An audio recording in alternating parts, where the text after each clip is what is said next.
Jerry's got that Chick-fil-A down, doesn't he? You can tell he's ready to eat some Chick-fil-A.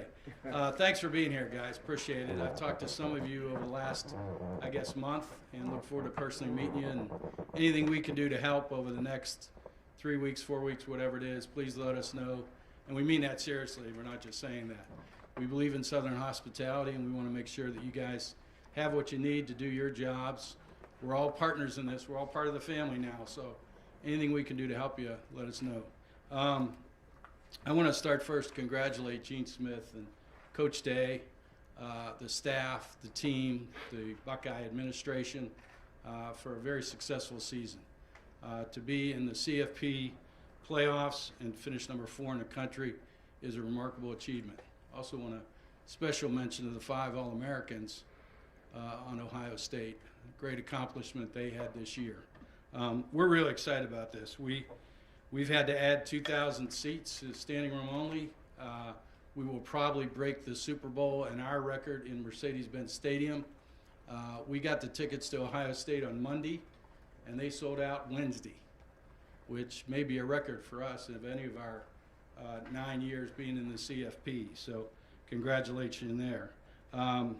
Obviously, this is the first trip for Ohio State in our 55 years to the Chick-fil-A Peach Bowl. And Gene and I talked at the Wisconsin game, hoping this would be the case, and Gene prognosticated correctly. So we're glad to host Ohio State for the first time in the Chick-fil-A Peach Bowl. You know, a lot of people have ranked this bowl as the #1 bowl in the country this year with the great matchup we have with #1 and #4. Game day coming to Atlanta, obviously the 8 o'clock time slot, and so we're excited about that. Tell you a little bit about the Chick-fil-A Peach Bowl. Obviously, we're December 31st, 8 o'clock, Mercedes-Benz Stadium, which I think is the best stadium in the country. Great sight lines, great fan experience, and I think you guys will really enjoy Mercedes-Benz Stadium. We'll be hosting not only the CFP semifinal this year, but we'll host again in 2025 the semifinal, and in January of 25 we'll host the national championship of the CFP again in Atlanta, Mercedes-Benz Stadium. Reason a lot of people call us the capital of college football in Atlanta, with having the great matchups that we have, as well as having the College Football Hall of Fame in Atlanta, which you guys should mark down that December 29th in the College Football Hall of Fame we'll have our media day for the teams, which will be a great experience for you guys to see the Hall of Fame itself and then do some work in there as well. We'll also host you December 30th at a media party, which Matt will pay for out of his own pocket, so don't expect too much there for that. We are known as one of the most competitive bowl games in the country. 53% of our games have been decided by a touchdown or less. We've had some great matchups. We've sold out 22 of the last 24 Chick-fil-A Peach Bowls, and this will be another one. As I mentioned, we've added 2,000 standing room only, and will probably be somewhere 78,000, 79,000 for this game. The other thing I'll mention is that we'll pay the team $6 million each, $2 million for travel, $4 million for the game itself, and $2 million for their travel expenses. A little bit about us. We are known as the most charitable bowl organization in the country. We were started, unlike other bowl games, in 1968 as a bowl for charity, and we've kept that in our mission. We've given $60.9 million back to charities since 2002, which is a record by far over every other bowl game in the country, and that's important to us. I'm proud to announce that today that we're going to give $100,000 to Ohio State to endow a scholarship, $50,000 from the Peach Bowl and $50,000 from Chick-fil-A. It'll be part of our $8.7 million at 34 universities throughout the country that we've already endowed scholarships. Ohio State will be that 34th university, and we're proud to do that, happy to do that. And it's part of our John Lewis Legacy of Courage Scholarship Program, where kids from Title I schools in Atlanta or Georgia, if they apply to, in this case, Ohio State, they would get the opportunity to get that endowed scholarship money. Just this year, we gave over $293,000 out to 16 students around the country in that endowed scholarship program. I'll talk a little bit about our Bowl Week experience after we show the video, but before I do that, I want to do something official, I guess, and I hope he accepts. But I want to officially invite Gene Smith and the Ohio State Buckeyes to the 55th Chick-fil-A Peach Bowl CFP semifinal game at the Chick-fil-A Peach Bowl. So I hope you'll accept this, Gene. Oh, God, thank you. Appreciate it. Thank you. Appreciate Look it. forward to hosting you. Thank you so much. Thank you, Appreciate Gene. it. These guys are excited. I'll let you take over now. Well, thank you, Gary. Thank you. I'll be brief. First of all, thank you, and thank David and Matt for being here. We really appreciate you coming to Columbus and sharing this and offering the formal invitation. But let me also thank you for the charitable work that you do through your bowl. The Chick-fil-A Bowl, Peach Bowl has always been known for its great charity and its impact on young people in this community. So thank you so much. We're excited about the opportunity. Just as you and I talked, Gary, earlier in the year, it's a place that we haven't been, and a place we wanted to go, a place that we felt our fans could get to pretty easily on the East Coast in particular, and then that's playing out exceptionally well, which is why you had to add 2 more thousand seats. But we're excited about it, and our players are excited about it, and we're looking forward to have the opportunity to be in the Mercedes-Benz Stadium. We have not competed in that stadium, so it's going to be a great experience for all of us, including our media friends, and so we're excited to see that. Thank you so much. Look forward to the opportunity to spend more time with you. I'm going to turn it over to Coach Day, and he can chat a little bit about the excitement that we have. Thanks, Gene. Gary, Dave, Matt, thank you very much. It's an honor to be invited to go to the Peach Bowl, and our team is extremely excited about the opportunity, as you can imagine. We've heard such wonderful things about the Peach Bowl over the years, and really looking forward to going down there and spending a great week in Atlanta. Atlanta has been a wonderful place for us in recruiting.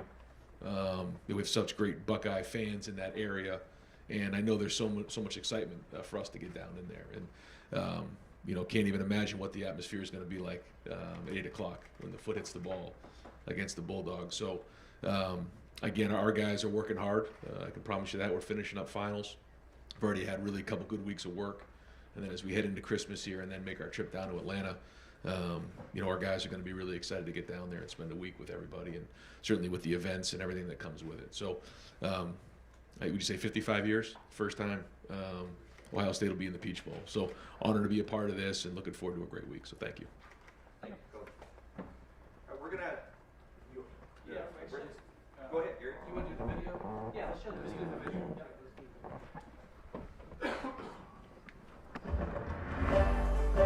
Congratulations on an incredible season and welcome to the college football playoff semifinal at the Chick-fil-A Peach Bowl.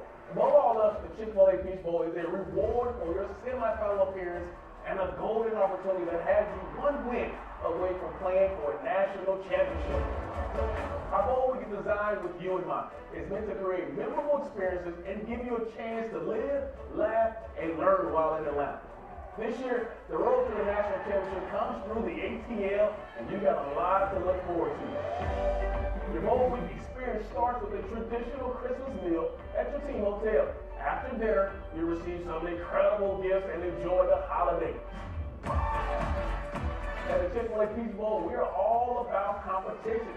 So to kick things off, we'll have a little fun with our Battle for Bowl Week. The Battle for Bowl Week will pit players from each team against each other in a series of competitions at several of the Bowl Week events. Daily battles will all lead to one team taking home the coveted battle for Bowl Week championship belt. The first Battle for Bowl Week event starts with an experience you can only have in Atlanta. A private visit to the College Football Hall of Fame where you get a great meal and enjoy a tour of the facility, taking in all the interactive elements that dive deep into the heritage and tradition of college football. At the hall, you'll have your first 2 competitions, which include our famous Football Feud game show and the second contest, Drop It Like It's Hot. On day 2, one of the more meaningful activities during Bowl Week will include a visit to a local children's hospital, where just a few moments of your shared time will brighten the lives of some of your biggest fans. That night, you take a very special trip to the Martin Luther King Jr. historical site, where you experience the origins of the civil rights movement and engage in conversation about teamwork, the student athlete's role in activism, and life after football. Now back at your hotel, you hit the court for our basketball challenge competition, where a smooth shooting stroke could win you the belt.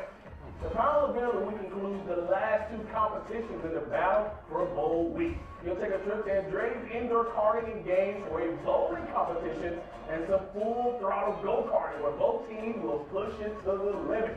And as we wrap up this week, we'll crown this year's battle for Bowl Week champion. And we certainly won't leave out the hospitality. When you're not taking part in our planned Bowl Week activities, you can relax and hang out in the exclusive Players Hospitality Suite created just for you. And we didn't forget why you're really here. But before you head into Mercedes-Benz Stadium, you take part in one more Chick-fil-A Peach Bowl tradition. We're going to recreate your own campus team walkthrough with your fans, complete with a full-blown pep rally. Then it's down to business. You hit the field in an NFL stadium against a top-4 opponent in a national semifinal game with a trip to the national championship on the line.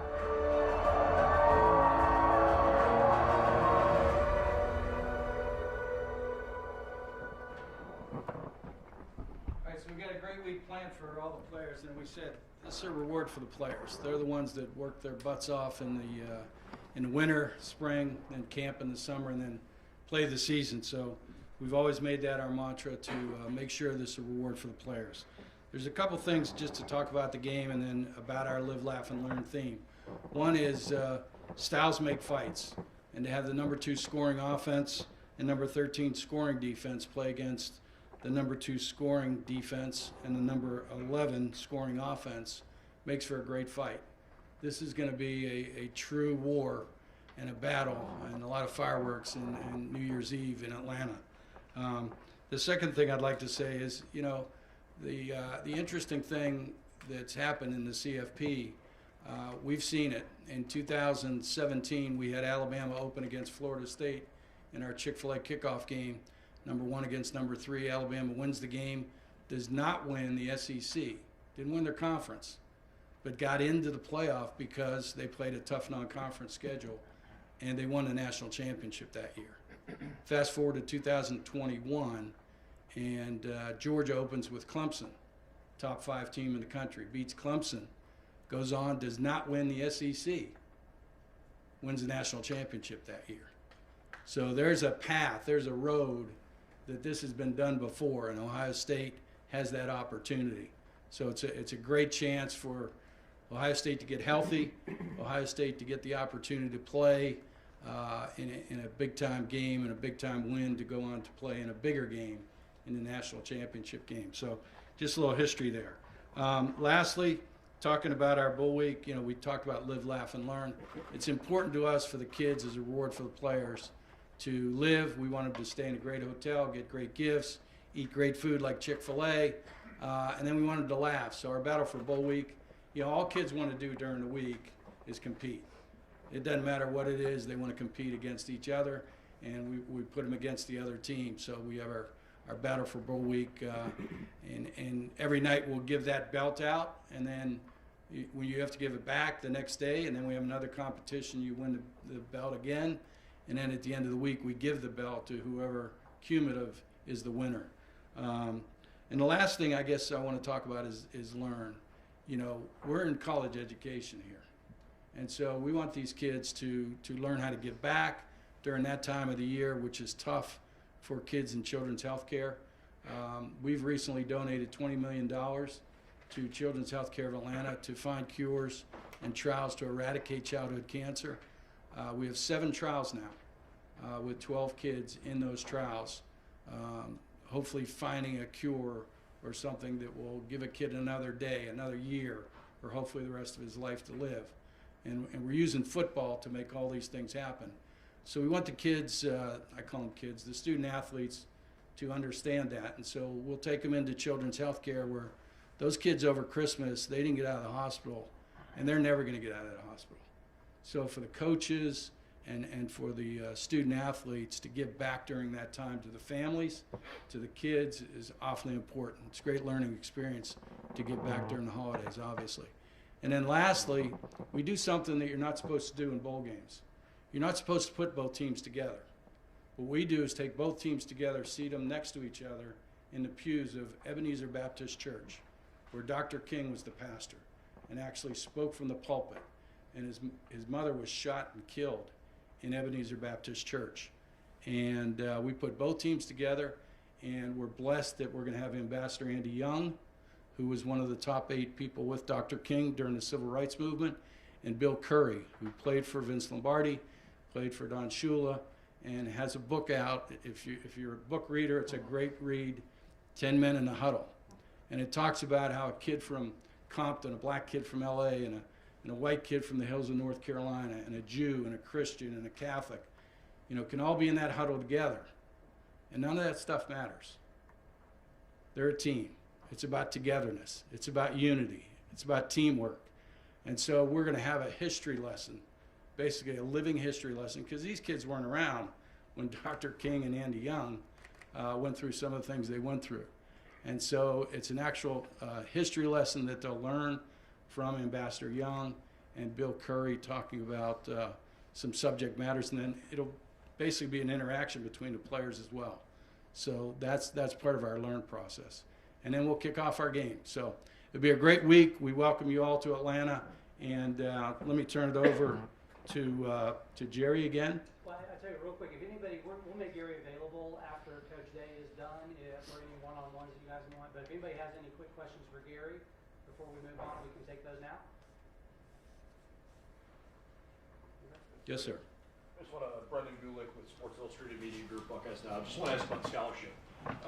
Is that for an Ohio State student athlete? Is it for the football team specifically? How does that work?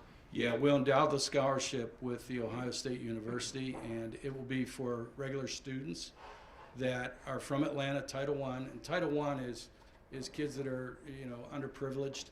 That a lot of these kids that we saw this year and in the past, they've had no one in their family has ever gone to college. And so to give these kids, and we're throwing off some money, like Clemson's like $25,000 a year. It's meaningful money to these kids to be able to get their education. So that'll be for the Ohio State, the general population of students that come to Ohio State from Atlanta, Title I high schools, or Georgia high schools. Did that answer your question? Yes, sir. Yep. Well, you mentioned Yes, sir. the Ohio State tickets sold out so quickly. What's the allotment? What's the breakdown of how the tickets Yeah, are sure. distributed? Good question. 13,000 tickets go to Ohio State and to Georgia. 500 of those are for the band, and so 12,500 is the allotment for each team. We sold out in July of this year. We have great fans in Atlanta, so obviously the secondary market is active. But having seen in my 25 years running the bowl, Ohio State fans, the way they travel, and knowing the large contingent that's in Georgia and Atlanta of Ohio State and the Southeast, I think there's going to be a tremendous amount of Buckeyes in that stadium and around the stadium as well. Tony? Yes, sir. If you could just clarify what you said at the beginning about the addition of seats, how many seats you're adding, and then you mentioned it might eclipse and it's maybe. Yeah, we had, Matt will correct me, I know, we had like 78,000 for the LSU-Oklahoma game the last time we had number 1, number 4 in our CFP semifinal in 2019. The way Mercedes-Benz is structured, it's built so they have expandable seats in both sidelines and one of the end zones. And you use those seats for Super Bowls, Final Fours, big games like ours. So we've taken those expandable seats, added those, and we've added another 2,000 standing room only above that. What will that put you at? We'll be right at, 78,000. And the way tickets are going, believe me, I've let a list as long as my arm know that I don't have any tickets. So I'm a bad guy right now. But as you know, in tickets you can't win. But it's a good problem to have, obviously. So it's going to be a great crowd, a record crowd, and I think a super game with the two teams that we have. Tony? Yes, sir. I know this might be an easy answer to this, but why don't you think there are why isn't there a major bowl game in the North or in the Midwest? That's an interesting question. I had never thought about that. You know, I used to run the Atlanta Sports Council as well as the Peach Bowl, and you know, I don't see any reason why there can't be. You know, with some of the facilities you have, you know, and I'm thinking indoor now because we're indoor in Minnesota and Indianapolis, Detroit. You know, I know the guys that run those sports councils, and they do a great job, and they're getting Final Four. So I think it's just a matter of, you know, somebody wanting to do it, really. Someone committing to do it and making it happen. How much work is that? You've done it. Well, it's not work to me. I mean, I'm blessed. I've been in sports 44 years, so I've been blessed not to work a day in my life. And I like challenges, so you know, it wouldn't be work to me. It'd be a great challenge and great opportunity, I think, more than anything else. Because what you have in the Big Ten and what you're going to now gain with USC and UCLA potentially, and let alone all the schools that you know you have in the Northeast and even in the South. I mean, there's no reason why there shouldn't be a big game in the Midwest. Is that it? I know you want to get to Coach Day. He's more important. I tell you what, let's do a quick photo op with Gene and Coach. Gary, we're gonna stay right in the middle there, and we'll have Coach and Gene on the other side of this. Just global one side. Everything's indoors. The national championship is in Indy last year. Take one step to your left. One more. Right there, that's good. Is my head blinding you? That's a problem. I apologize for that.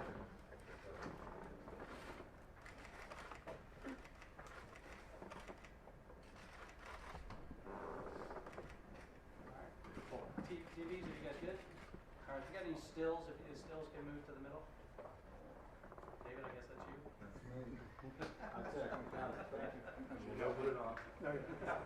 Yeah, He's liable to hit somebody who puts that thing on.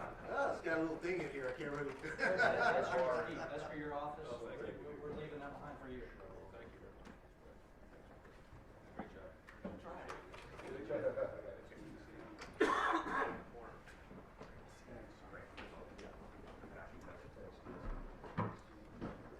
All right, so we've got about 20 minutes with Coach Dave. We'll open it up second row middle. Nathan Baird, Cleveland.com. Brian, this is our first chance to talk to you since Kevin's decision to go to Tulsa. So most directly, how does that affect the staff preparation for the bowl? And then what are you thinking as the next step for you as far as replacing that decision? Yeah, so we'll kind of cross that bridge after the season. We're going to just focus on right now. But Kevin, you know, we sat down and talked about this as we knew it was a possibility, is that, you know, he's going to continue to coach throughout the bowl game. He's been doing a great job of that. He's got to, you know, working 24 hours a day right now, but he's keeping, you know, certainly Ohio State and our you know, path to the national championship first and foremost in his mind, and then he's, you know, obviously got a lot going on planning ahead at Tulsa, but he's been at practices. He's going to be here again this weekend, and so, you know, it's a challenge when you have to kind of juggle both things, but he's going to make sure that he does everything he can to help us win this.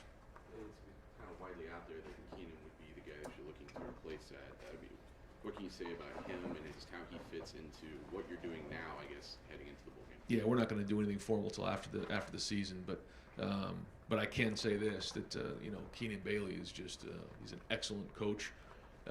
He's a really sharp young man who's going to do unbelievable things in his career, and the relationships he's built over time with, you know, former players, current players, recruits, and family has been excellent. And you know, Keenan's turned down a lot of opportunities to go other places over the last couple of years, and he's stayed here and been a huge help. So he's got a very bright future ahead of him. Fourth row left, Jacob Bench, the Lantern.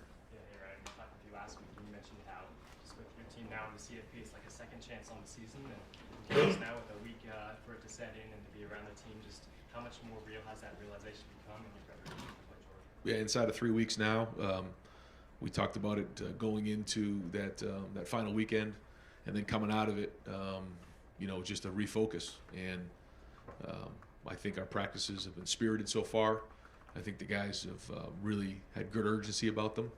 I think they have a good feel for what this is going to be like, and just the electricity and how important every play is going to be into this game. So we're still in the fundamental phase. We're going to start making the transition into game planning here soon, and then we get down to bowl week. So we have 3 phases when we talk about bowl practice. But the energy's been really, really good, and guys are finishing up finals now, and now it's just going to be all football. Far left, Jared Smalley, WCMH. Hi, Ryan. Now that you've had time to evaluate, I know you haven't had a lot of time, but you've had time to evaluate Georgia. You look at them offensively, and it's an interesting group, right? Because it's not a group that's loaded with superstars at receiver and a superstar running back, but they have extraordinary depth at tight end, and they have as veteran a quarterback as you can have in the college game. I'm just wondering how you evaluate them offensively and their unique nature as an offense. Yeah, I think they do a great job of playing off the defense and special teams. All 3 are, put together really well. But specifically on offense, I think, Bennett kind of is the one that gets it all going. And certainly they have talent all across the board. Their offensive line's big. Both tight ends are very, very talented. Running backs are very good. Receivers are very good. But it's the quarterback that makes it all go. And he's played unbelievable, deserved certainly an opportunity to be down in New York City on Saturday night, and what an unbelievable story of somebody that came through a lot of adversity along the way in his journey to get to where he's at. So, from afar, it's been a joy to watch him compete, and so yeah, I think they do multiple things. They're creative in how they do them, and they're certainly playing good football here down the stretch. Second row left, Steve Hellway in 24/7 Sports. Hey, Coach, this hadn't come up, I don't think, either after the game or last Sunday, but Dallin Hayden, he had 2 100-yard games, and then went into the Michigan game. He really only had 2 carries. Chip Trianum, who hadn't carried the ball all season, gets the opportunity. Just in hindsight, could that situation have been different? What held Dallin back from not playing in that game, I guess? Yeah, just kind of the flow of the game, and Tony, makes that decision based on how things are going. And I thought in the game that Chip ran well. I thought he did some really good things, especially for his first game, getting put into that environment. So, certainly looking forward to getting some health back in that room. But Dallin's going to be a big part of this bowl game. Matthew Jones, is he looking okay to be able to go maybe? Yeah, everybody's, for the most part, everybody's healing up. So good to get everybody back on the field. Third row left, Dan Hope, Lebanon Warriors. Ryan, how are you kind of balancing it right now with everything that's going on with the transfer portal and obviously recruiting early signing period next week? Like, how are you balancing kind of maybe evaluating potential additions for your team while also preparing for a bowl game? Just don't sleep. That's it. You're not allowed to sleep. We're going to have practice today and then be on a plane for the next 2 days and come back for practice Thursday. So it's just that's December. I was laughing with somebody growing up. When you hear the month of December, you think about Christmas and holiday times and everything else. And when I think of December, I think about bowl practice, I think about recruiting, think about home visits, think about transfer portal, think about all these different things. And it's with the early signing period, obviously that changed a few years ago, that everything got sped up here. But that's December in big time football, and our guys are working really, really hard, and don't get a chance to see your family very much this time of year, but that's part of it. And that's what you want to be. You want to be in the CFP this time of year. You want to be involved with great recruits. You want to have all this stuff going on, and it's exciting. So it's energizing because obviously you're relevant this time of year, and you're involved in some great recruits, and you're swinging as hard as you can. So it's exactly the way you want it, even though sometimes you wake up with not a lot of sleep. When you look at the roster construction for next year, what maybe do you look at as what you guys might need to do in the transfer portal? We look at everything, and it's constantly changing, trying to do the best we can. Certainly for us, I think we've done a really good job of identifying the right fit here. It's very difficult to just walk into Ohio State and our culture and just walk onto the field, because there's a lot of pride here, and guys have to earn their right to get on the field. So, certainly if there's something that we can do in terms of upgrade in a certain position, we'll always do that. That's our job. But we'll also take into consideration the right culture fit, the right fit for them, the expectation. If somebody comes into the program, they're going to have to earn their right to get on the field. We're not just going to guarantee when you come here, you're going to do this, you're going to get this many touches, or you're going to start the minute you walk into that locker room. I don't know how folks do that and then look at the players currently on their roster and say, I just guaranteed someone to come in and be a starter. and so we take all those things into consideration. But as you know, we have added guys, and I think we've done a really good job of being thoughtful in those areas. But certainly the transfer portal has gotten bigger and bigger and bigger, and it's become like free agency. So it's something that we're going to be a part of. Front row, Bill Rabinowitz, Columbus Dispatch. Ryan, how has NIL, which now people have gotten used to and are exploiting it, how has that changed recruiting, especially as we get down to the stretch? And Gene has talked about how it's the wild, wild west. And I mean, how different is it, and how scary is it because you have commitments and maybe you don't? It's become, I think it was never part of the conversation. That it became part of the conversation, and it's trending towards being the conversation for a lot of folks. So as time has gone on, it's become more and more of a priority for folks, and so navigating those times and adapting is important. You guys put out a statement last week encouraging people to donate. How much of an issue is it for you guys right now? Well, it's certainly a priority for us to make sure we have everything we need to support our players, and that's kind of I'll leave it right there. We have some folks that are really helping and doing everything they can, and that's great. And so we're going to need as much help as we can moving forward. But the great news is we have great fans who want to support it, and we're going to make sure we do everything we can to make sure our guys get what's fair. Right next door, Dave Biddle, 24/7 Sports. Yeah, speaking of one extra thing you have to deal with, I was also going to ask about NIL. How frustrated are you, and what would you like to say maybe to the fans and businesses and just boosters? And just how frustrated are you compared to maybe some of the other schools out there and what they're doing? Well, I just, we're going to need all the help we can get, but that's kind of the way it is across the country right now. And the great news is we're positioned really, really well in Columbus and with our fan base to do just that. And our team has done very, very well here on campus and over the last year. They've done great. So we're going to keep building towards that and just make sure that everyone knows that this is real. We're here, and certainly going to need their support. One football question: what's the mental state of the team right now? Do you feel like we got our second chance and everybody's mentally locked in? I think the biggest thing I notice is that this time of year, usually you're taking a big exhale and you're kind of catching your breath for finals. I just feel a bit of urgency when we walk on the field. I just feel a little bit of a different look in their eye. Like when we're on the field, we're out there to work. Front row right, Austin Ward, Rivals. Ryan, how much hope had you actually held out that Jackson might be able to get back in time for the playoff?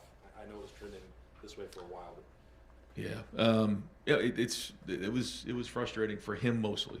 I mean, nobody was more frustrated than Jackson. Nobody wanted to play more than Jackson. I know that. But yeah, it was tough this year not having him.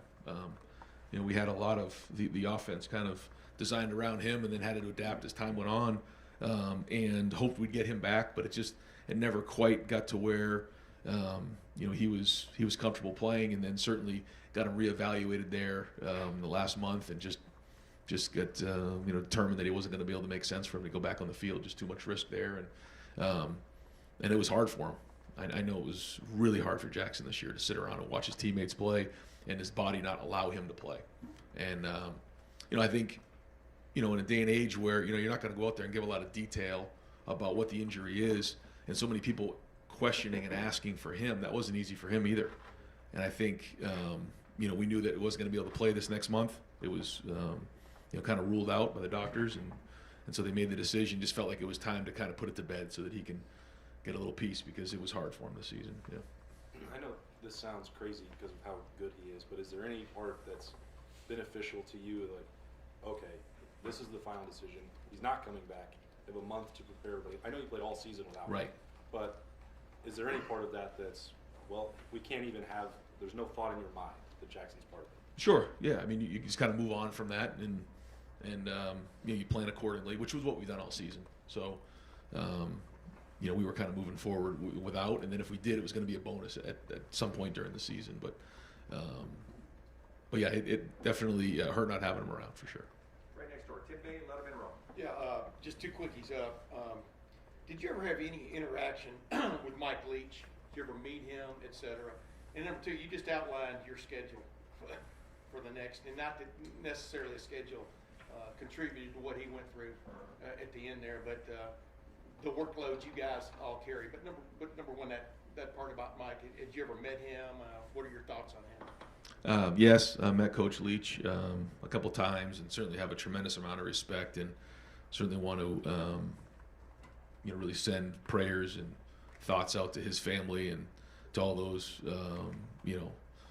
down in Mississippi State and all the folks that he's coached with and for, and the players. It's just 61 years old.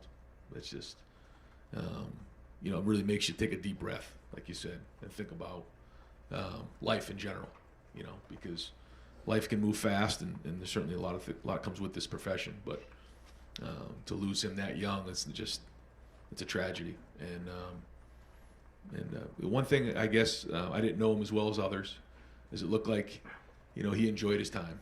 He did, and it's like he did it his way, and there's a lot to be said for that. And college football is certainly going to miss Mike Leach. And when you're sitting there Saturday night and you're watching CJ, it was a good feeling. He probably wasn't going to win it, but he was there. You know what I mean? At the Heisman. Are you proud of of how far that guy has come? I mean, what are the feelings you're feeling? And number two, people keep asking me, what's his legacy? And I go, well, it really hadn't been totally written yet. But what do you think is his legacy to this point to Ohio State football? Well, I think when you take a step back and you just look at things in general, the fact that this will be our third CFP appearance in 4 years. CJ was our fifth Heisman Trophy finalist in 5 years. Certainly there's a lot to be proud of there. But I think he also would like to win it. And that's part of it because he's competitive. We're all competitive. But still, that night to me is about recognizing really good players and their seasons. And that to me was about that was CJ's night to get recognized again, even though he didn't win it, because of the high level of play that he's had over the last 2 years. And so I know he's very, very excited to play in this game. He's given a lot to Ohio State, and certainly that was a great opportunity for me with his family and get recognized for that. But he's going to work really hard over the next 2.5 weeks to play his best football here, in the CFP. Right behind him, Doug Lamreese, Cleveland.com. Just to double check, are you anticipating that Trevion Henderson will practice and prepare for the Peach Bowl? Yeah, I mean, I'll probably give you an update on Trey here, probably in the next few days. I don't really have an update on where he is right now, as we kind of get off the road. So it's kind of like that with everybody. And I'm not sure exactly when we give an injury update, Jerry, on this. We'll have to talk about that. But as I get off the road, we'll get back to you on that one. And what you just mentioned, signing day, that's kind of like, for the NFL, that's kind of like the draft, right? And the portal, that's kind of like free agency. And I'm trying to imagine if the NFL had free agency and the draft in the middle of the playoffs. And that would be weird because, why would you do that? Why would you jam everything together at the same time? Especially in a world where the 12-team playoff is coming and you're going to be playing playoff games even earlier in December. What are we doing? I can tell you I've asked myself that question a few times over the last couple of weeks. There's a lot going on. I think what happens is because there's so much change that when decisions are made to make change, we don't always know what the ramifications are in 2 or 3 years out. And the early signing period certainly made a lot of sense for a lot of folks. It certainly saves a lot of energy and time in January, but it makes for a hectic December. Then with the portal opening up, it certainly made it even more hectic. So, as time changes and things change and we try to adapt the best we can, sometimes we don't always know what the ramifications are of decisions until we get a couple years out. And all these happening at once has certainly made December crazy. Just in general, do you think it would be beneficial for college football for the teams that are still trying to finish a season to be able to focus on that season and then deal with the next season roster management when the first season is done? Ideally, yes. I just don't know, again, what that all means. If you make that shift, how does that change, other things? But, yes, in a perfect world, you'd like to be with your team this time of year for sure. But that's not the way it is, and so those are the rules, and we'll just make it work. Right behind him, Cameron T. Robinson, The Athletic. Brian, you guys have played a good crop of tight ends times this year. Georgia's tight ends are probably the best you guys will play. What about them stands out that makes them so special? Well, Bowers is can do so many things. He's very versatile, and Darnell's really just a massive human being who can just overwhelm you with his size and athleticism. So I think the first thing is their versatility. Second is their physicality, and anytime you can do multiple things as a receiver, running back, or as a tight end, then you can create mismatches, and I think they both do that.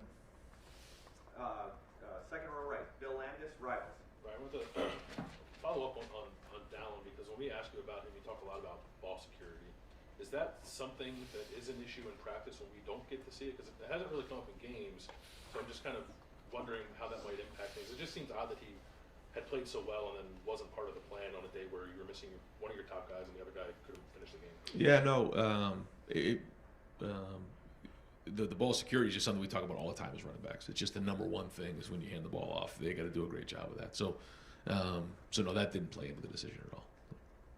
How, I guess, he's a young guy who had played well the previous 2 weeks. How did he take probably not being as part of the plan as I'm sure maybe he thought he would be, given what your running back situation was going into the game? Yeah, it just kind of the way the game went. It just got a little, down the stretch, a little more protection, and so let Tony handle that part of it. But Dallin wants to play, and he's going to continue to play.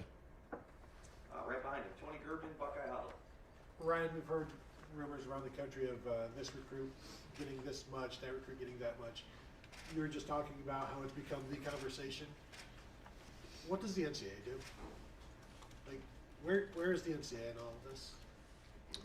Well, that's a deep question that I'm not going to jump into right now. But I will say there are times where you ask that question, what are we doing? Yeah. I'll just leave it at that right now. Got time for just a few more, folks. Front row, Joey Kaufman, Columbus Dispatch. Ryan, with this game and the location of the game, it's not a typical neutral site game because it's an hour and a half from Georgia's campus. What are you expecting as far as the crowd and contingencies, as far as maybe having the silent counts, things like that? And just how do you see that being a factor in the game?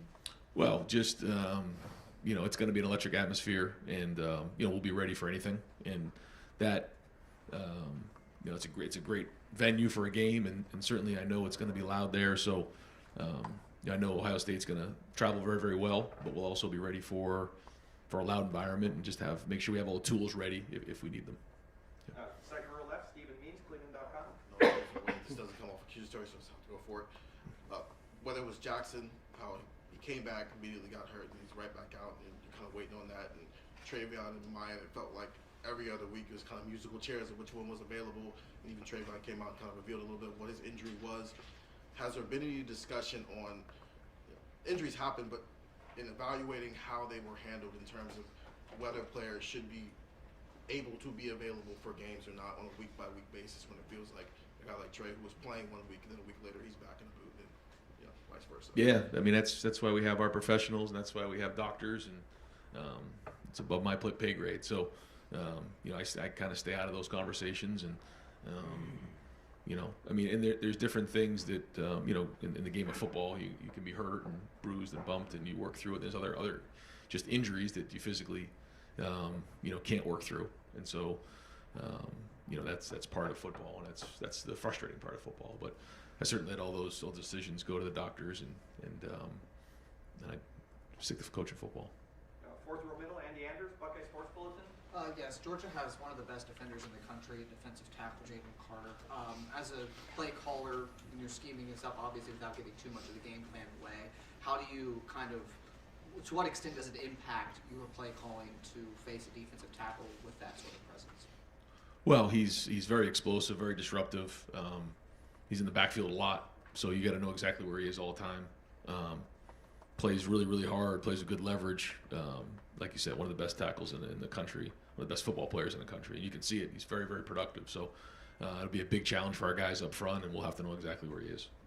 And final two questions, our final three questions. Spencer, you got one? Spencer Holbrook, Letterman Row.